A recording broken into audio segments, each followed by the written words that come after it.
우리 마음에는 두 가지 다른 명단이 있습니다. 한쪽 명단은요, 누군가가 나에게 상처를 주고 피해를 입혀서 그 사람들의 이름을 써놓은 명단이 있어요. 여러분, 그런 명단 여러분 마음 가운데 있습니까? 없습니까? 있죠. 또 다른 명단 하나가 있는데 그 명단은 무언가 하면 내가 누군가에게 상처를 준, 피해를 입힌 그 사람들의 이름, 우리에게는 두 가지 명단이 있어요. 여러분, 내가 상처를 받았다 그러면 그 사람과의 관계에서 나는 뭐가 되죠? 피해자가 되죠. 그 사람은 가해자가 됩니다. 그런데 또 다른 명단, 내가 그 사람에게 피해를 주고 내가 그 사람에게 해를 입혔습니다. 그러면 나는 가해자가 되고 그 사람은 피해자가 됩니다. 여러분은 여러분 스스로를 바라보실 때 가해자로 더 스스로를 규정하십니까? 피해자로 더 규정을 하십니까? 한번 스스로 조용하게 한번 답을 해보시기 바랍니다. 이 두 명단 중에 더 쉽게 떠오르고 더 잘 잊혀지지 않는 명단은 내가 나에게 상처를 준 사람들의 명단입니까? 내가 상처를 입힌 사람들의 명단입니까? 예? 더 생생하게 떠오르고 지워지지 않는 것은 바로 내가 누구에게 상처를 받았나 그거겠죠. 제가 한번 생각을 해봤습니다. 왜 그럴까? 내가 누군가에게 상처를 입히면 내가 가해자잖아요. 내가 나쁜 놈 되는 거잖아요. 양심의 가책이 있는 거잖아요. 이 고통을 우리가 견딜 수가 없는 겁니다. 그러니까 이것은 마음 한쪽에서 이렇게 눌러버리고 무엇을 더 생각하는 거예요? 그놈이 그때 그 말을 했고 그런 금전적인 손해를 끼쳤고, 이걸 더 기억을 하게 되는 것 같아요. 이쪽을 더 기억을 하잖아요. 그러면 내가 피해자잖아요. 피해자는 도덕적으로 더 우월한 위치에 있습니까? 열등한 위치에 있습니까? 내가 무고한 피해자라니까요. 그럼 그 사람이 나쁜 놈이죠. 그러면 내가 도덕적으로 볼 때 어디에 있어요? 위에 있어요? 밑에 있어요? 위에 있죠. 그러니 피해자라고 하는 그 상처받은 기억을 떠올리는 것도 고통스럽기는 하지만, 그래도 내가 피해자인 이상 나는 가해자보다는 어때요? 더 나은 사람인 거죠. 자, 한번 오늘 조용히 좀 눈을 감으시든지 설교를 들으시면서 지금 나는 그 두 가지 명단 가운데 어떤 사람들의 이름을 적어 놓았는가 한번 잘 생각을 해보시기 바랍니다.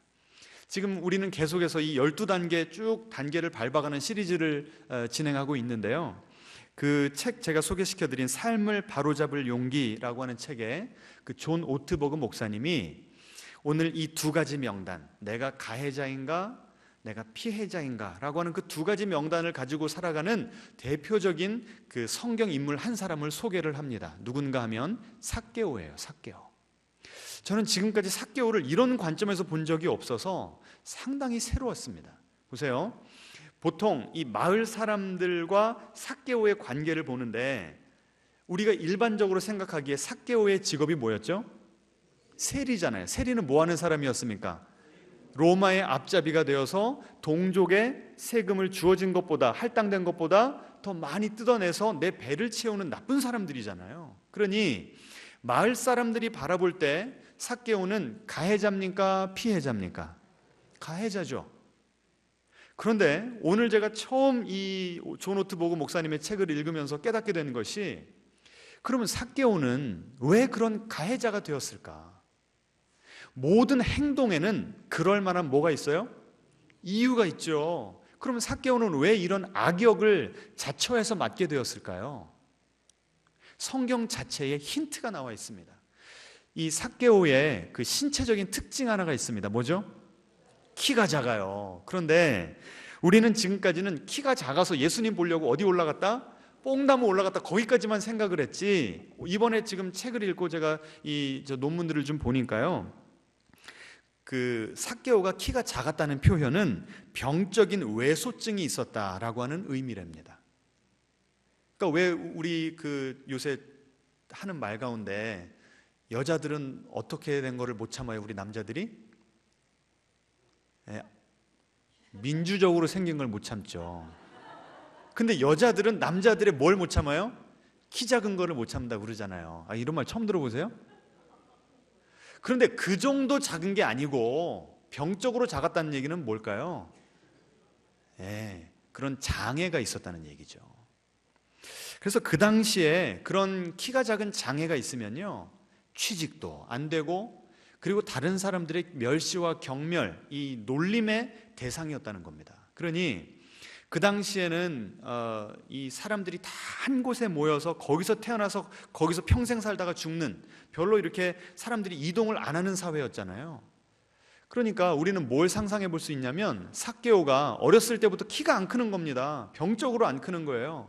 그러면 친구들이, 또 어른들이 한마디 툭툭 던지는 그 말들이 이 삭개오에게는 큰 상처가 되고 컴플렉스가 되었다는 거죠. 자, 그렇게 따지면 지금까지 우리는 삭개오를 누구로만 규정하면서 이 성경을 읽었어요? 가해자로만 규정하고 읽었잖아요. 나쁜 놈이라고, 돈을 우상으로 삼는 나쁜 사람이었다라고만 지금까지 묵상을 했었는데, 이 해석이 완전히 뒤집어지는 겁니다. 왜 그런 가해자가 되었대요? 이 사람은 태어날 때부터 가해자가 아니라 원래는 마을 사람들의 조롱을 받았던 피해자였다는 거죠. 그 당시에 이 장애인들을 바라보는 시각이 얼마나 매서웠던지 성경에도요, 그런 비슷한 구절들이 나옵니다. 이걸 어떻게 해석해야 될지는 나중에 좀 더 고민을 해서 제가 여러분에게 설명을 드리겠는데, 이 레위기서에 보시면요, 레위기서 21장 20절에 보시면 키가 못 자란 사람은, 그러니까 병적으로 왜소하고 키가 작은 사람들은 아무리 레위 자손이라고 할지라도 제사장으로서 제대로 된 그 사명을 감당할 수 없다, 자격 박탈됐다, 자격 미달이다, 이렇게 성경책에 나와요. 그 정도였으니 그 당시 일반 사람들이 장애인들을 바라보는 시선이 얼마나 차가웠을지를 우리는 상상해 볼 수가 있는 겁니다. 자, 그러니 우리는 지금 이 삭개오를 볼 때 두 가지 면을 다 봐야 되는 거예요. 첫 번째는 태어날 때부터 성장기에까지는 자기 스스로를 뭐라고 규정했을까요? 가해자가 아니라 피해자라고. 저 사람들이 나를 좀 더 따뜻하게 맞아줬으면 내가 여기까지 왔을까? 그러면서 자기 스스로를 정당화했다는 거죠. 그런데 영어 표현에 이런 표현이 있습니다. Hurt people, hurt people. 상처받은 사람이 다른 사람 상처 준다, 이런 표현이 있어요. 그러니까 내가 피해자였으니까 늘 피해의식에 사로잡혀 살다 보니까 억울하면 뭐 해야 돼요? 출세해야죠. 그러니까 이를 악물고 열심히 일을 해서 돈을 모았다는 거죠. 그런데 유대 사회 안에서는 나를 용납해주고 나를 고용해줄 사람이 없는 겁니다. 그런데 누가 나에게 손을 내밀어요? 로마 제국이 이 식민지에 가서 세금을 거둘 때 로마 사람들이 직접 거두지 않았다고요. 누구를 통해서요? 동족 자국민들을 통해서 그 혈세를 거두었다니까요. 그러면 그 자국민들 중에 정말 나라를 사랑하는 사람들에게 접근했을까요? 아니죠. 이미 기존 질서에 적응하지 못하는 아웃사이더들에게 다가가서 달콤한 유혹을 하지 않았겠습니까? 그래서 이 삭개오가 로마의 손을 잡고, 로마는 나를 인정해 주는구나, 그래서 앞잡이가 되었다, 이제 여기까지 이렇게 상상을 하는 것입니다. 어때요? 좀 억측 해석이라는 생각이 드십니까? 그럴듯하다고 생각이 드십니까? 그럴듯한 거죠. 그러니 우리는 삭개오를 볼 때도 두 가지 면을 다 봐야 되는 거고, 가해자와 피해자의 면을 다 봐야 되는 거고, 그 다음에 마을 사람들을 보세요. 마을 사람들은 지금까지 삭개오를 볼 때마다 자기들을 누구라고 규정을 했을까요? 매일 이 혈세를 뜯기는 피해자라고 규정을 했겠죠. 그런데 이 사람들이 지금 못 보고 있는 게 뭐예요? 어렸을 때, 이 삭개오가 어렸을 때 자기네들이 무심코 내뱉은, 그리고 그를 향해 바라보던 그 시선, 따가운 시선, 이런 것들이 삭개오를 괴물로 만들었다는 그 책임의식이 그 사람들에게 있어요, 없어요? 없다는 거예요. 자, 여러분에게 제가 다시 여쭙겠습니다. 여러분에게는 내가 누구에게 상처를 준 그 리스트를 더 많이 생각하고 묵상을 하십니까? 나에게 상처를 준 사람들에 대해서 더 많이 묵상을 하고 생생하게 기억을 하십니까? 전자예요, 후자예요? 왜 그런다고요? 내가 내 모습을 제대로 못 보는 거죠. 앞뒤자로 인사하겠습니다. 나를 바라볼 수 있는 눈이 열리기를 바랍니다. 그러니까 그 마을 사람들이나 삭개오나 둘 다 자기 스스로를 볼 때 뭐라고 생각한다고요? 피해자라고만 생각을 하는 거예요. 그러니 그 둘 사이의 관계가 회복될 수 있습니까? 없습니까? 없는 거죠. 자, 지금 여러분도요, 오늘 제가 이 설교를 말씀을 할 때 저 멀리 있는 사람들 생각하지 마시고요, 가장 가까운 가족과 친구들을 한번 생각을 해보시기 바랍니다. 똑같은 사람이거든요. 그런데 그 사람과 나와의 관계에서 나를 피해자로 규정을 하느냐, 가해자로 규정을 하고 있느냐, 잘 좀 생각을 해보세요. 여러분이 받은 상처를 더 오래 생생하게 기억을 하고 있습니까? 내가 그 사람에게 끼친 피해를 더 깊이 생각하고 뉘우치고 있습니까? 한번 스스로 가늠을 해보시기 바랍니다. 자, 그런데 이 삭개오 사건에서 특이한 점은 무엇인가 하면, 마을 사람이나 삭개오나 둘 다 스스로를 피해자로 규정했지만 결국 예수님을 만나면서 온전히 인생이 변화되고 성숙한 인격을 갖게 된 사람은 오직 누구밖에 없어요? 삭개오밖에 없어요. 똑같은 피해자 의식이 있었고 똑같이 예수님께서 그 동네에 찾아오셨건만 온전히 변화된 사람은 누구밖에 없다고요? 삭개오밖에 없어요. 그러면 우리가 그 다음 질문을 던져야 되죠. 어떤 질문이겠습니까? 왜 마을 사람들은 변화받지 못했는데 삭개오만 변화를 받았을까? 바로 오늘 우리가 배울 8단계를 잘 실천했기 때문에 그렇습니다. 보여주시기 바랍니다. 같이 읽죠? 나는 내가 피해 입힌 사람들을 기억하고 그들에게 보상할 것이다. 나는 기본적으로는 나를 누구로 인식하기가 너무 쉬워요? 그게 더 자연스럽고 당연스러워요? 피해자로 인식하는 게 너무나 자연스럽지만 내가 한 단계 더 온전해지기 위해서, 주님께서 나에게 원하시는 바를 실천하기 위해서는 나를 누구로 봐야 된다고요? 가해자. 앞뒤자로 인사하겠습니다. 우리는 가해자입니다. 아니, 큰맘 먹고 교회 왔건만 내가 왜 이런 소리를 들어야 돼? 기분 나쁘실 수 있을 거예요. 그런데 이 삭개오가요, 그 가해자, 내가 피해자라고 하는 그 의식, 피해 의식에서 어떻게 이런 가해자라고 그 인식을 할 수 있었는가, 그래서 이런 보상을 할 수 있었는가, 먼저 보상하는 내용을 먼저 보고 그 답을 한번 찾아가 보도록 하겠습니다. 같이 읽어보죠. 주여 보시옵소서, 내 소유의 절반을 가난한 자들에게 주겠사오며 만일 누구의 것을 속여 빼앗은 일이 있으면 네 갑절이나 갚겠나이다. 지금 누구한테 이런 보상을 하겠다는 거예요? 예? 피해자들. 그 피해자들이 지금 다 어디 있어요? 같은 동네에 살고 있는 거잖아요. 그 마을 사람들에게 내가 이 피해를 다 보상하겠다는 거예요. 그런데 그 마을 사람들은 누구였다고요? 나에게 손가락질하고 키 작다고 무시하고 놀리고 상처를 주던 그 사람들이었대요. 그럼에도 불구하고 더 이상 나는 나를 피해자라고만 바라보는 것이 아니라 내가 가해자였기 때문에 내가 해야 될 일을 하나님 앞에서 하겠다라고 결단을 한 겁니다. 여러분, 이거 쉽습니까? 어렵습니까? 어렵죠? 어떻게 이렇게 할 수 있었을까요? 따라해 보겠습니다. 사랑을 받으면 가능해집니다. 그래서 지금부터는요, 삭개오가 예수님에게 어떤 사랑을 받았길래 나 스스로를 피해자로만 보면서 억울하고 분노하는 그런 감정 가운데 사로잡혀 있다가 내가 이 사람들에게 잘못했구나라고 하는 그 가해자로서의 의식을 새롭게 갖게 됐는지 한번 살펴보겠습니다. 자, 성경 보시면 제가요 이 삭개오에 대한 사건에 대해서 설교도 많이 했고요, 여러 번 읽어봤는데 오늘 이번 설교를 하면서 처음 제 눈에 들어온 구절입니다. 같이 한번 읽어보죠. 예수께서 여리고로 들어가 지나가시더라. pass through. 그냥 이 여리고가 목적지가 아니고, 원래 목적지는 어디입니까?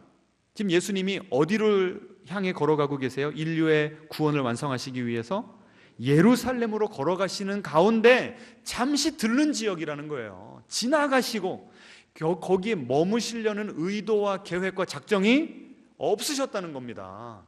그런데 갑자기 누가 보여요? 예수님이 지나가시다가 삭개오가 보여요. 삭개오가 어디 있었다고 그랬죠? 키가 작아서 예수님을 볼 수 없었기 때문에 달려가서 나무에 올라갔다. 그 뽕나무인가요? 그 영어로 보니까 시카모어 트리라고 하고요. 그게 무슨 나무인가 하면 아주 이파리가 무성한, 그리고 잎사귀 하나하나가 되게 큰 그 나무랍니다. 그러니까 이 난장이 같이 작은 이 삭개오가 그 나무에 올라가면 스스로 뭐 할 수 있을 거라고 생각해서 그 나무에 올라갔을까요? 내 몸을 가리고 숨길 수 있을 것이다. 그런데 예수님이 귀신같이 찾아내신 거예요. 일부러 저벅저벅 걸어가신 겁니다. 똑바로 쳐다보시면서 말씀을 나누시기를 시작해요. 여러분, 이것이 예수님의 사랑입니다. 원래 예수님은 어떨 작정이셨다고요? 지나가시려고 잠시 들르신 거예요. 그런데 누가 보이니까? 19장 10절에 보시면요, 이렇게 나옵니다. 인자가 온 것은 잃어버린 자를 찾아 구원하려 함이니라. 예수님의 눈에는 누구밖에 안 보여요? 여러분, 내가 미장원을 하면 사람들 볼 때 뭐밖에 안 보일까요? 머리밖에 안 보여요. 그런데 예수님은 사람들을 볼 때 뭐밖에 안 보여요? 이 사람이 하나님과 올바른 관계를 맺고 있는 사람인가, 아니면 길을 잃어버린 양인가, 이거밖에 안 보이는 거예요. 여러분, 우리도 영혼에 대한 진정한 이런 관심과 이런 눈이 열리게 되기를 축원합니다. 지금 예수님이 그냥 바쁘게 지나가시려고 그랬다고요. 그런데 삭개오를 보는데 뭐가 보이는 거예요? 그 마음 가운데 있는 갈망, 그 마음 가운데 있는 그 괴로움을 읽어내신 겁니다. 보세요. 어렸을 때부터 상처에 쩔어가지고, 피해의식에 쩔어가지고, 내가 어떻게든 인정받고 싶은데 이 유대 사회에서는 안 되니까 누구랑 손을 잡았다고요? 로마 제국과 손을 잡아서 할 수 있는 데까지 최대한 올라가고 최고의 부를 누리는, 단지 세리가 아니라 세리장, Chief Tax Collector라고 나옵니다. 그러니까 우리나라로 하면 어떤 관직과 비슷합니까? 국세청장과 맞먹는 그런 자리까지 올라간 거예요. 그런데 거기까지 올라갔는데 나 스스로를 볼 때 내가 사랑스러워 보였을까요? 여전히 나는 이렇게 신체적인 결함이 있는데요. 사람들은 나를 뭐라고 이야기합니까? 뭐라고 불러요? 죄인이라고 손가락질합니다. 나는 나 스스로를 어떻게 좀 다른 사람들에게 인정받고 좀 과시할 것이 있어 보이려고 그렇게 살다 보니까 권력과 돈을 붙들게 되었고, 그것을 우상 삼다 보니까 하나님과의 관계도 멀어진 것입니다. 내가 그 관계 가운데 충만함과 기쁨과 사랑을 느껴야 될 모든 관계가 다 끊어진 거예요. 여러분, 이제 2025년이 얼마 남지 않았는데 여러분 스스로 한번 관계를 잘 생각해 보시기 바랍니다. 여러분 요새 하나님과 친하세요? 여러분의 이웃, 여러분의 가족과는 친밀하십니까? 여러분이 여러분 스스로를 바라보실 때 여전히 사랑스러우세요? 아니면 자꾸 못마땅한, 자꾸 내 거울만 보면 어느새 내가 내 수치를 가리려고 엮어놓았던 그 무화과 잎들이 다 말라 비틀어지고 또 나의 그런 부족한 면들이 다 보이기 시작하지는 않습니까?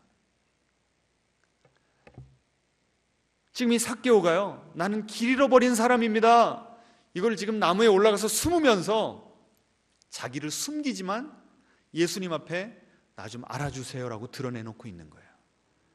여러분, 이런 모순이 좀 이해가 되세요? 지금 삭개오는 나를 숨기고 싶은 겁니까? 드러내고 싶은 겁니까? 예? 두 가지 마음이 같이 공존하는 거죠. 예수님이 지금 여러분의 마음을 꿰뚫어 보고 계십니다. 여러분이 예수님이 어떤 사람들을 구원하기 위해서 찾아오셨다고요? 잃어버린 자들. 앞뒤자로 인사하겠습니다. 우리는 다 잃어버린 자들입니다. 그럼 언제까지 잃어버린 상태로 있는 거예요? 주님이 우리를 찾아내실 때까지 우리는 잃어버린 상태로 있는 거예요.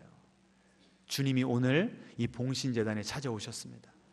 원래는 지나치시려고 했다니까요. 그런데 우리 한 사람 한 사람의 그 잃어버림이 얼마나 지금 심각하고 그것 때문에 우리가 얼마나 괴로워하는지를 주님께서 꿰뚫어 보신 거예요. 그래서 지금 다른 교회 가시려다가 걸음을 멈추시고 오늘 우리 봉신교회 찾아오셨습니다. 아멘. 그래서 찾아오신 다음에 어떤 말씀을 하시죠? 그 다음 보여주시면 같이 읽죠. 삭개오야 속히 내려오라. 내가 오늘 네 집에 유하여야 하겠다. 그 당시 문헌에 보면요, 세리는 너무나 더러운 일을 하기 때문에 unclean, 부정하다고 여겼답니다. 여러분, 성경에 보시면 어떤 사람들을 부정하다고 그러죠? 시체 만지면 내가 부정해지죠. 내 몸에 이 나병이 옮기면 내가 부정해지는 거잖아요. 그러면 그 부정한 사람들 곁에 가면 됩니까? 안 됩니까? 그 사람 혹시 만지면 어떻게 돼요? 그 사람의 부정함이 나에게로 전염이 되잖아요. 우리 코로나 겪어봐서 다 아시죠? 그게 무슨 뜻인지. 세리를 이렇게 부정한 사람 취급했다니까요. 근데 지금 예수님이 뭐라고 말씀하세요? 예수님이 스스로를 초청하세요. 원래는 주인장이 나를 초청해야 내가 따라가는 거 아닙니까? 손님이 되어서. 근데 예수님이 손님이시지만 당신이 주인 행세를 하시는 거예요. 야, 내가 이제 너를 찾기를 원한다. 너 더 이상 잃어버린 상태로 있지 말아라. 내가 너의 그 마음의 고민과 고뇌를 읽었으니 내가 너를 구원하리라. 내가 너네 집에 가서 이제 먹고 자야 되겠다. 원래는 어떻게 하실 작정이었다고요? 지나가시려고. 그런데 일부러 그 사람 구원하시려고 시간을 내셨어요. 그러면 생각해 보세요. 그 사람이 부정합니다. 그러면 그 사람 집도 어때요? 부정하죠. 아무리 진수성찬을 차려놨어도 그 음식을 먹으면 그 음식조차도 어떻게 되는 거예요? 부정하게 되는 거죠. 예수님을 아무리 좋은 침대에다가 주무시라고 그 방을 내드렸어도 그 침대마저도 어떻게 되는 거예요? 부정하게 되는 거죠. 그런데 예수님은 그렇게 부정하게 될 것을 다 감당하시고도 그 집에 유하시기로 결정하셨어요. 지금 여러분의 마음 가운데는 어떠한 부정한 것들이 자리 잡고 있습니까? 그런 부정한 것들만 보면 예수님이 우리 안에 들어올 만한 그런 자격이 내 안에 있습니까? 없습니까? 없죠. 그런데 주님께서는 우리에게 찾아오셨어요. 찬송 있죠? 주님 찾아오셨네 모시어 드리세. 오늘 그 예수님 모셔드리시기를 주님의 이름으로 축원합니다. 자, 이렇게 가니까요 사람들이 막 수근수근하기를 시작해요. 뭐라고 수근수근 됐는가? 같이 읽죠? 저 예수가 죄인의 집에 유하러 들어갔도다. 지금 저 말에서 저 군중들의 어떤 감정이 느껴지세요? 예? 비웃음?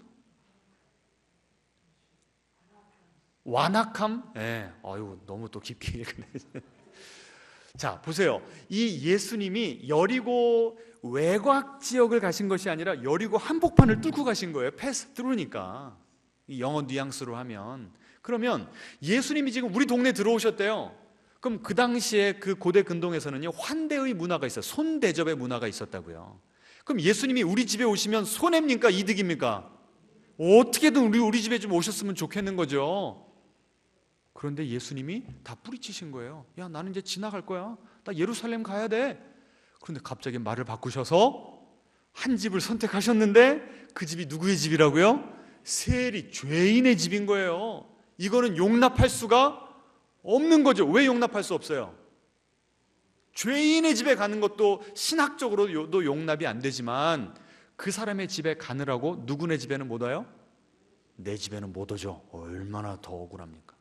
거절감, 분노. 이 군중이요, 원래는 지금 누구를 미워하고 있었어요? 누구를 미워하고 있었어요? 세리. 근데 예수님께서 야, 삭개오야, 내가 오늘 너네 집에서 잘게 하니까 이 군중들이 삭개오를 향한 그 미움과 분노와 적대감이 지금 누구에게로 옮겨져 버려요?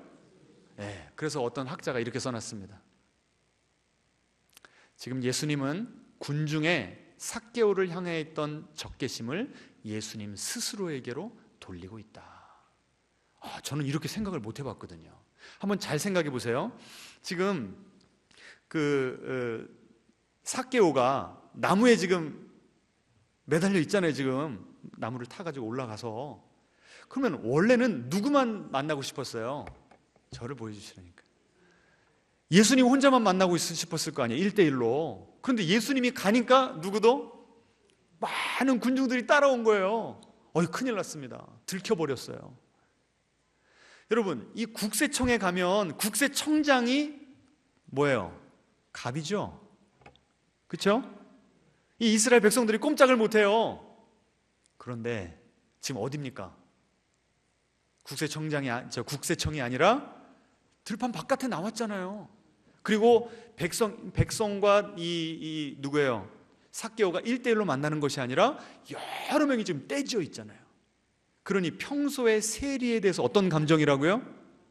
적개심이 있었는데 한꺼번에 모이니까 익명성이 보장이 되는 거예요. 그래서 한 학자가 상상을 하기를, 그 삭개오가 그 나무에 있었을 때 군중들이 뭐 했을까요? 평소에 가지고 있었던 악감정들을 다 털어놨을 것이다. 얼마나 모진 말로 욕을 했을 것이다. 근데 거기서 한 단계 더 나가면 뭐가 됩니까? 땅바닥에 있던 뭘 주워들을 수 있어요? 돌을 주워들을 수 있는 거죠. 던지면 죽는 거예요. 아주 지금 위기의 상황입니다. 근데 예수님이 어떻게 하셨다고요? 야, 오늘 내가 너네 집에 갈게. 저 인간들 집에 안 가고.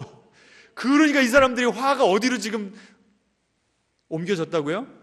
예수님이 그들의 이 분노를 채널을 바꿔버리신 거예요. 무슨 뜻입니까? 삭개오가 죽을 수도 있었던 그 자리에서 삭개오를 보호해 주신 거예요. 여러분, 이렇게까지 생각해 보셨어요? 제가 얼마나 은혜를 받았는지 모릅니다. 예수님이 얼마나 이 삭개오를 아끼시고 불쌍히 여기셨든지 그 마음 가운데 고뇌와 갈등을 보신 거예요. 그래서 내가 너를 이만큼 원한다. 나는 네 편이다. 그래서 집에 들어가셔서요, 어떤 선포까지 하시는가 하면 따라해 보겠습니다. 오늘 구원이 이 집에 이르렀으니 이 사람도 아브라함의 자손이로다. 이 마을 사람들은 삭개오를 한 번도 아브라함의 자손이라고 인정해 준 적이 없어요. 그 말 한마디 듣고 싶어서 내 영혼을 팔아가면서 로마 제국과 손을 잡았던 거 아닙니까? 그런데 예수님께서 오셔서 이 나사로가 가장 듣고 싶었던 말, 그 마음 가운데 있었던 가장 깊었던 그 영적인 갈망을 해결해 주신 거예요. 채워주신 거예요. 왜 아멘을 안 하세요?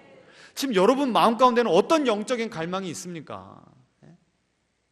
어떤 욕구가 채워지지 않았길래 피해자였던 여러분이 어느 순간 가해자가 되어버렸냐고요.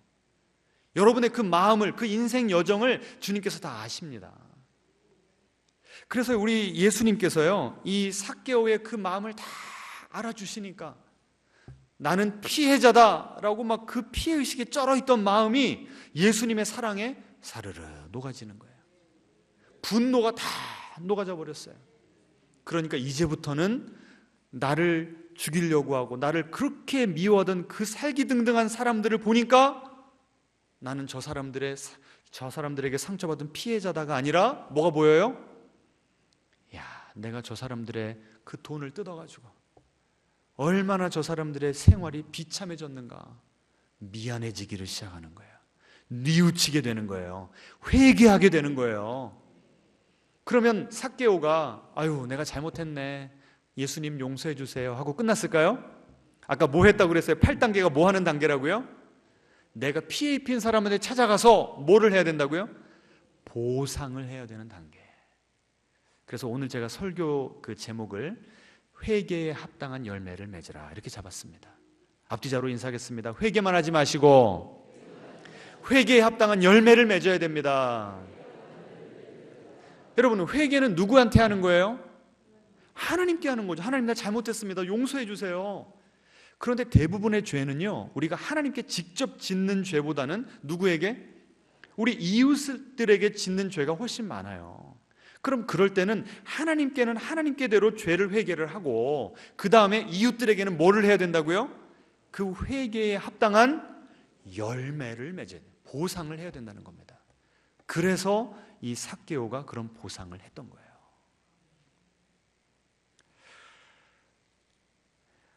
그 마을 사람들이 나에게 입힌 상처보다 내가 예수님께 받은, 나를 알아주시고 나를 용납해 주시는 그 사랑이 더 크니까 이제 그 사람들을 향해 가지고 있었던 분노와 원한을 내려놓을 수 있었던 겁니다. 여러분, 오늘 이 예수님의 십자가 사랑을 꼭 만나고 가시기를 주님의 이름으로 축원합니다. 여러분, 아까 제가 말씀드렸죠. 오늘 이 설교를 들으시면서 먼 사람, 나랑 별로 상관없는 사람 생각하지 마시고 여러분의 가족, 여러분의 가장 친한 친구들을 생각해 보시라고 그랬죠. 어때요? 양가 감정이 다 있죠. 그 사람 딱 지금 얼굴을 생각할 때 그 사람이 가해자로 보여요? 피해자로 보여요? 두 가지가 다 있죠. 그러면 누구로 보는 거는 누가 결정할 수 있는 거예요? 그 사람을 피해자로 볼지 가해자로 볼지는 누가 결정할 수 있는 거예요? 내가 결정하는 거죠. 오늘 주님께서 명령하십니다. 그 사람한테 받은 피해 누구한테 가서 해결받고? 하나님한테 가서 해결받고, 그리고 네가 그 사람에게 끼친 상처와 아픔과 손해 오늘 당장 가서 해결하라. 주님께서 말씀하십니다. 우리 속에서요, 이런 설교 들으면요, 저도 일주일 내내 싸웠어요.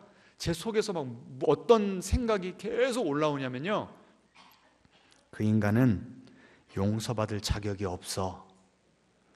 여러분, 이런 생각 해보신 적 있어요, 없어요? 얼마나 그 사람이 나한테 끼친 그 피해, 내 눈에 피눈물을 흘리게 하다니 나는 무덤에 갈 때까지 그거 안 잊어버릴 거야. 그 인간은 뭘 받을 자격이 없다고요? 용서받을 자격이 없다. 근데 그 존 오트보거 목사님이요, 아주 살벌한 말을 써놨어요. 만약에 하나님이 우리를 바라보시면서 그 말씀을 하시면 어쩔 겁니까? 써놨어요. 하나님이 우리를 바라보시면서 뭐라고 말씀하신다고요? 너는 용서받을 자격이 없다. 그럼 우리는 어떻게 되는 거예요? 우리에겐 소망이 없어요. 근데 주님은 우리에게 결코 그렇게 말씀하시지 않으십니다. 그 사랑에 힘입어서 그 사랑이 우리를 강권하시니까 우리가 단지 우리에게 피해 입힌 사람들을 용서해 주는 차원이 아니고요, 그거보다 한 단계 더 올라가는 차원이에요. 보세요, 내가 누구를 용서해 주잖아요. 그러면 도덕적으로 볼 때 누가 우위에 있습니까? 용서를 해주는 사람이 우위에 있어요? 용서를 받는 사람이 우위에 있어요? 용서해 주는 사람이죠. 야, 네가 나한테 그런 해를 끼친 나쁜 놈이지만 내가 너 용서할게. 내가 위에 있는 거잖아요. 그런데 지금 8단계는 뭐라고요? 용서를 해주는 단계가 아니라 어떤 단계라고요? 용서를 빌어야 되는 단계래요. 내가 용서를 빌려면 그 사람 어디 있어야 됩니까? 밑에 있어야 돼요. 기독교의 핵심이 용서라고 하지만 용서를 해주는 것보다 훨씬 어려운 것이 뭐라고요? 용서를 비는 거예요. 오늘 십자가에서 주님께서 그것을 하라고 명령을 하십니다. 이따 우리 같이 기도하실 때 하나님, 지금 설교 들으시면서 계속 떠오르는 그 한두 명의 얼굴이 보이지 않습니까? 그래요, 안 그래요? 아주 고개 좀 끄덕이셔 보셔야죠. 언제 어떻게 다가가야 되며 어떻게 보상을 해야 될지 오늘 좀 물어보시기 바랍니다. 아멘 좀 하세요. 자, 그러면 구체적으로 내가 그 마음, 하나님께서 오늘 삭개오처럼 내 마음을 움직여 주셔서 지금까지는 나를 피해자로만 보고 있었는데 오늘 가해자로 보이잖아요. 그럼 내가 그 사람에게 가야 됩니다. 그럼 가서 어떻게 사과할 것인가? 이거는요, 제가 작년 10월 2024년 10월 20일에 제가 이 설교를 했어요. 사과의 5가지 언어 해가지고 잠깐 요약본만 제가 보여드리겠습니다. 그러니까 실제로 어떻게 다가가야 될지 모르시는 분들은 유튜브 들어가셔서 작년 10월 20일 설교를 다시 들으세요. 자, 5가지 사랑의 언어, 사과의 언어 하나씩 한번 해보죠. 첫 번째, 미안합니다. 무슨 뜻이에요? 내가 당신에게 이런 손해를 끼친 것에 대해서 내가 가슴이 아프고 내가 깊이 반성하고 있습니다 라고 말하는 겁니다. 두 번째는 뭐라고요? 내가 잘못했어요. 여러분, 비빔밥 회개하면 됩니까? 안 됩니까? 예? 안 돼요. 내가 무엇을 잘못했는지 하나님께도 낱낱이 고백해야 되는 것처럼 내가 그 사람에게 가서 용서를 빌려면 아유 그냥 내가 다 잘못했어, 그냥 좀 퉁치자 이러면 돼요? 안 돼요? 안 돼요. 낱낱이 나의 어떠한 말과 행동과 자세와 눈빛이 당신에게 상처가 될 수 있었는지를 낱낱이 고백하라는 거예요. 여러분, 이 2단계에서 많은 사람들이요, 내가 잘못했어, 근데 왜 그랬냐면 말이지, 그렇게 시작을 해요. 그러면 됩니까? 안 됩니까? 그건 변명이 되고 그러다 싸움이 됩니다. 그냥 내가 잘못한 것까지만 딱 인정을 하세요. 아멘. 자, 세 번째는 어떻게 하라고요? 어떻게 하면 좋을까요? 이것을 제대로 한 인물이 누구라고요? 지금까지 우리가 살펴본 삭개오예요. 구체적으로 내가 물질로 손해를 입혔기 때문에 물질로 회개에 합당한 열매를 맺었다는 것입니다. 자, 네 번째 같이 읽죠. 다시는 안 그럴게요. 여러분, 가까운 사람들 가운데 서로가 상처를 줄 때 어떨 때 더 상처가 깊냐면 한 번 한 말, 한 번 한 잘못된 행동이 아니라 그게 어떻게 될 때요? 반복될 때 우리에게 더 깊은 상처를 남겨요. 그러니 우리가 제대로 사과를 한다면, 제대로 용서를 구한다면, 제대로 보상을 한다면 무슨 말을 해야 된다고요?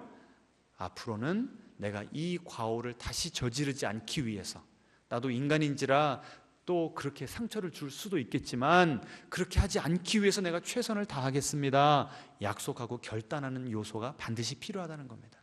자, 마지막이요. 날 용서해 줄래요? 이게 무슨 뜻입니까?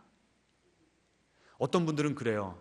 내가 이렇게까지 왔잖아, 당신 피해 내가 이렇게까지 보상해 줬잖아, 그러니 이제는 나를 용서해 줘야지. 그럼 그 용서의 그 주도권을 누가 쥐고 있는 거예요? 내가 쥐고 있는 거죠. 이거는 머니퓰레이션, 그 사람을 내가 쥐고 흔드는 겁니다. 조정하는 거예요. 그게 올바른 사과가 아니라는 거죠. 나를 용서해 줄래요? Would you forgive me? 그러면 용서하고 안 하고를 누가 결정하는 겁니까? 상대방이 결정을 하는 거죠. 그 정도로 내가 나 스스로를 그런 취약한, vulnerable한 그 포지션에 내가 나 자신을 두겠다는 겁니다. 이 정도로 했는데 상대방이 여전히 마음이 강팍하다, 그럴 수 있습니까? 없습니까? 있죠. 결과가 보장되지 않아요. 하지만 누구의 마음이 편해질까요? 내 마음이 편해져요. 지금 여러분은 여러분 마음 가운데 어떤 무거운 짐들, 어떤 무거운 돌들을 지니고 살아가십니까? 내가 누구에게 피해를 입히잖아요. 나는 얼른 잊어버리고 싶어요. 생각을 안 합니다. 그런데 그럴 때마다 돌 하나씩이 우리 마음 가운데 탁하니 자리 잡아요. 지금 여러분의 영혼의 무게는 몇 킬로입니까? 몇 톤입니까? 우리가 그 사람에게 가서 용서를 빌고 보상을 할 때마다 우리 마음 가운데 있는 돌덩어리 하나들을 어떻게 하는 거예요? 내다 던지는 거예요. 그럼 그만큼 내 영혼이 어떻게 됩니까? 가벼워지는 거예요. 주님께서 오늘 말씀하십니다. 수고하고 무거운 짐진 자들아 다 내게로 와라. 너의 그 억울한 리스트, 너에게 상처를 준 그 사람들의 리스트 가지고 와라. 내가 다 위로해주고 깨끗하게 치유해 줄 테니까 이제 그거 다 내려놓고 이제는 어디다가 집중하라고요? 내가 누구에게 피해를 줬는지. 그래서 그 사람 한 사람 한 사람과의 관계를 다루어 가면서 돌덩어리들을 다 치워버리고 이제는 가벼워져라, 가벼워져라, 해방되어라, 자유를 누려라. 주님께서 말씀하십니다. 이 주님의 말씀에 순종하시고 실천하심으로 영혼이 깃털보다 가벼워지는 그런 은혜를, 축복을 경험하는 여러분 되시기를 주님의 이름으로 축원합니다. 찬양하겠습니다.